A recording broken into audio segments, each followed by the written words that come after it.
దేవునికి స్తోత్రం. ఆయన పరిశుద్ధ నామానికి మహిమ కలుగునుగాక.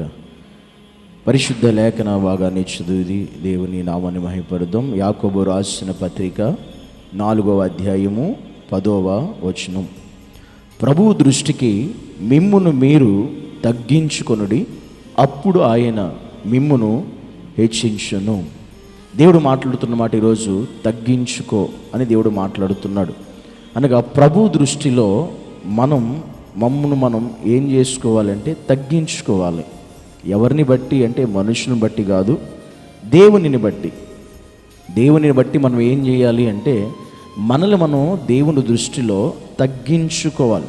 దేవుని దృష్టికి, ప్రభు దృష్టికి మనల్ని మనమే తగ్గించుకునేటువంటి వారిగా ఉండాలి. దేవుని దృష్టిలో మనం ఎప్పుడు హెచ్చించుకునేటువంటి వారిగా కనబడకూడదు, ఉండకూడదు కూడా. అది దేవుడికి నచ్చని ఒక విషయం. ఆత్మీయుల జీవితాల్లో, క్రైస్తవుల జీవితాల్లో, అనుదినము దేవుని కలిగిన బిడ్డల జీవితాల్లో ఆయన ఇష్టపడని ఒక కార్యం ఏంటంటే తమ్మును తాము హెచ్చించుకోవడం, తమ్మును తాము గొప్పలు చెప్పుకోవడం, తమ్మును తాము మనుషుల ఎదుట కనపరుచుకోవడం అనేది అస్సలు దేవుడికి ఇష్టము లేని కార్యం. అది ఇష్టం ఉండదు. అందుకే మనం ఎప్పుడు కూడా మనకు దేవుడు ఎంత జ్ఞానం ఇచ్చినా, ఎంత వివేకం ఇచ్చినా, ఎంత గొప్ప జీవితాన్ని దేవుడు మనకిచ్చినా, ఎంత తెలివితేటలు మనకు దేవుడు అనుగ్రహించి నడిపిస్తున్నా, మనం దేన్ని బట్టి కూడా మనం హెచ్చించుకునేటువంటి వారిగా ఉండకూడదు. ఎందుకంటే దేవుడు ఇవ్వకపోతే ఏది మనలో ఉండదు, ఏది మనలో పనిచేయదు. అది దేవుడిచ్చిన కృప. అందుకే అది దేవుని దృష్టికి సంబంధించింది. అది దేవునికి సంబంధించి ఆయన దృష్టికి ఇప్పుడు కూడా మన దేని విషయంలో హెచ్చించుకునేటువంటి స్థితి కలిగిన వారిగా కనపడదు, ఆయనకి ఇష్టం ఉండదు. అందుకే ఈరోజు దేవుడు నీతో మాట్లాడుతున్న, ఒకవేళ నా జీవితంలో కూడా కొన్ని సందర్భాల్లో, కొన్ని పరిస్థితులు మనల్ని మనం హెచ్చించుకుంటున్నామేమో, మనల్ని మనం కనపరుచుకుంటున్నామేమో, మనల్ని మనం మనుషులకు తెలిసేలా ప్రయత్నాలు చేసుకుంటున్నామేమో. జాగ్రత్త. దేవుని సన్నిధిలో ఎప్పుడు కూడా ప్రభువు దృష్టికి మనల్ని మనం తగ్గించుకుంటే దేవుడు అంటున్నాడు, వారిని దేవుడు హెచ్చిస్తాడంట. మనం హెచ్చించుకోవడం ప్రయోజనం లేదండి. దేవుడు మనల్ని హెచ్చించాలి. దేవుడు హెచ్చింపులోకి మనల్ని తీసుకువెళ్ళాలి. దేవుడు హెచ్చిస్తే దాన్ని ఎవ్వరు కూడా తీసివేయలేరు. మనల్ని మనం హెచ్చించుకుంటే అది కొంతవరకే పనిచేస్తే తర్వాత అది ఉండదు. అందుకే మనం తగ్గించుకోవడం మంచిది. అన్ని విషయాల్లో, ప్రతి విషయంలో ఏమైంది, ఒక మనిషిని తగ్గించుకున్న మాత్రాన మనకి అయ్యేది ఏమీ లేదు, ఒదిగేది ఏమి కూడా లేదు. ఒక మనుషులు ఎదురు తగ్గించుకుంటే ఏమవుతుంది, నలుగురిలో తగ్గించుకుంటే ఏమవుతుంది, లేదా మన ఇంట్లోనే తగ్గించుకుంటే ఏమవుతుంది, లేదా మన ఎదుటివారి ముందు తగ్గించుకుంటే ఏమవుతుంది. ఒక భార్య భర్త ముందు తగ్గించుకుంటే పెద్ద విషయమే ఉంది. ఒక భర్త భార్య ముందు తగ్గించుకోవడంలో గొప్ప విషయమే ఉంది. ఆలోచించండి. దేవుని ఇష్టంలో కొంతమంది తగ్గించుకోవడానికి ఇష్టపడరు.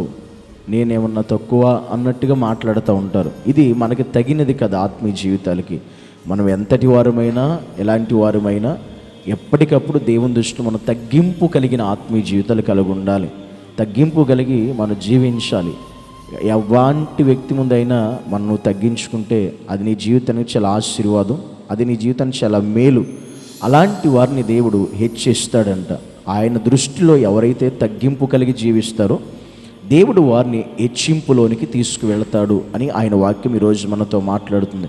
కొన్ని సందర్భాల్లో మనకున్న దాన్ని బట్టి కానీ, మన స్థితిగతులను బట్టి కానీ, దేవుడిచ్చిన వాటిని బట్టి కానీ ఎప్పుడు కూడా మనం హెచ్చించుకునే వారిగా కాకుండా ఇంకా తగ్గించుకుని దేవుళ్ళు మనం జీవించే గొప్ప ఆత్మీయ జీవితాలు దేవుడు మనకి దయచేయనట్లుగాను దినము మనం ప్రార్థన చేసుకోవాలి. ప్రభు, ఎక్కడా నేను హెచ్చింపులోకి వెళ్లకుండా, ఎక్కడ నేను ఆ హెచ్చు కలిగిన మాటలు కూడా నా నోటి నుంచి రాకుండా మమ్మలను కాపాడు ప్రభువా నీ దేవుని ఎదుట మనం ప్రార్థన చేసుకుంటే అలా దేవుడు మనల్ని నడిపిస్తాడు. కానీ పొరపాటున మనకంటే ఉన్నతమైన కావచ్చు, మనకంటే తక్కువ వారి ఎదుట కూడా మనం తగ్గించుకోవడమే మంచిది. కానీ హెచ్చించుకునే ప్రయత్నం ఎట్టి పరిస్థితుల్లో దయచేసి దేవుని బిడ్డలుగా మనం చేయకూడదని ఈరోజు దేవుడు మాట్లాడుతున్నాడు. ఒకవేళ నీ హృదయంలో ఏ మూలనైనా అలాంటి ఒక ఆలోచన అయినా ఉందేమో, హెచ్చించుకునే ఆలోచన, అది తీసివేసుకుని నిన్ను నువ్వు నీకంటే తక్కువ వారి ముందు కూడా, నీకంటే తెలివితేటలు లేని వారి ముందు కూడా, నీకంటే జ్ఞానం లేని వారి ముందు కూడా, నీకంటే చదువు లేని వారి ముందు కూడా